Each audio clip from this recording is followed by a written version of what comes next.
السلام علیکم ورحمۃ اللہ وبرکاتہ۔ تمام دیکھنے اور سننے والوں کو میرا سلام۔ حضور صلی اللہ علیہ وسلم کو دفن کر کے لوٹے، تدفین سے فارغ ہوئے، قبر مبارک میں اتارا، حکم پورا کیا۔ کہتے ہیں واپس آئے تو جناب انس سے سیدہ فاطمہ کہنے لگی، انس تو نے بھی میرے رسول اللہ صلی اللہ علیہ وسلم پہ مٹی ڈالی ہے؟ انس تیری جرت ہو گئی تھی؟ فرماتے ہیں اس وقت فاطمہ کا پہلا آنسو گرا اور پھر 6 مہینے حضور صلی اللہ علیہ وسلم کے بعد حیات رہیں۔ میں نے اس کے آنسو ہی گرتے دیکھے۔ لوگ سو جاتے، وہ حضور صلی اللہ علیہ وسلم کے روضے پر جا کر بیٹھ جاتی۔ کہتے ہیں میں سمجھاتا بہلاتا کہ فاطمہ کہتی، علی صبر اپنی جگہ، کرم اپنی جگہ، پر میں تجھے کیا بتاؤں، بہن بھائی پہلے سارے چلے گئے، والدہ پہلے چھوڑ گئیں، اب حضور علیہ الصلوۃ والسلام نے بھی پردہ ڈال لیا ہے، مجھے چاروں جانب کچھ دکھائی نہیں دیتا۔ کہتے ہیں 6واں مہینہ تھا حضور صلی اللہ علیہ وسلم کے وصال کو۔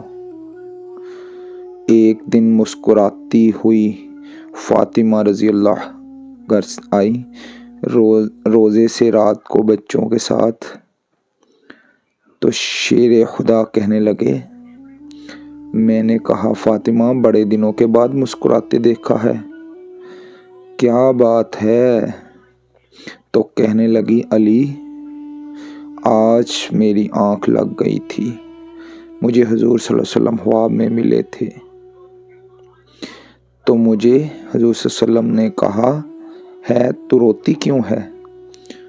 تو میں نے کہا محبوبہ میرا اب دل نہیں لگتا۔ تو فرمایا بیٹی تیاری کر، تو میرے پاس آنے والی ہے۔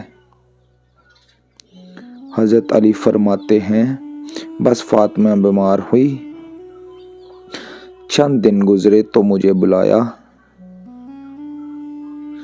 اور کہنے لگی، علی وقت جانے کا آ گیا ہے، یہ علی کے گھر کی ہے عزت، علی سے سنتے ہیں، نبی صلی اللہ علیہ وسلم کے گھر کی ہے عزت، نبی صلی اللہ علیہ وسلم سے سنتے ہیں، وہ جس نے معزز کیا گھرانے کو،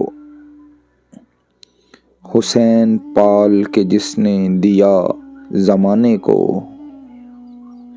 جانے کا وقت آ گیا ہے علی۔ پہلی بات تو یہ ہے کہ حضور صلی اللہ علیہ وسلم کی نواسی جناب امامہ سے شادی کر لینا، وہ حضور صلی اللہ علیہ وسلم کو بڑی پیاری ہے، اور دوسری بات یہ ہے کہ میرے حسن حسین ان کا خاص خیال رکھنا،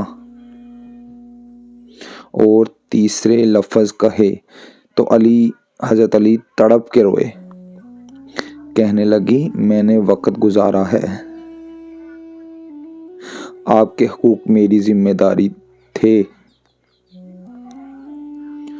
میں انسان تھی، بھول جاتی تھی،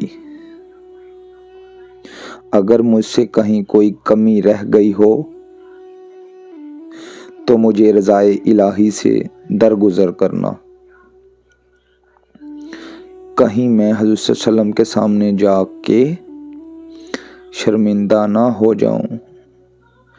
شیر خدا کرم اللہ وجہ کریم فرماتے ہیں میں نے ہاتھ تھاما اور میں نے کہا فاطمہ علی کا بڑا مرتبہ تھا، پر جو تیری نسبت سے کمال تھا وہ تیرا ہی تھا، تو کیسی بات کرتی ہے، تو نے تو حد کر دی، شہزادی ہو کے میرے گھر میں خادموں کی طرح رہی، حضرت فاطمہ رضی اللہ تعالی عنہ کا دوسرا حکم یہ ہوا کہ مجھے رات کو دفنایا جائے، اور فرمایا میرے پہلے مدینے میں ایسا نہیں ہوتا تھا، یہ حضرت فاطمہ نے سب سے پہلے کیا۔ فرمایا میری چارپائی کے ساتھ لگا کے نہ شاہیں چارپائی کے ساتھ، تو اوپر لا کے انہیں اوپر سے باندھ دینا، اور ان شاہوں کے اوپر ایک کپڑا ڈالنا، میرے کفن پر بھی کسی کی نظر نہ پڑے۔ یہ ہیں سیدہ فاطمہ الزہرا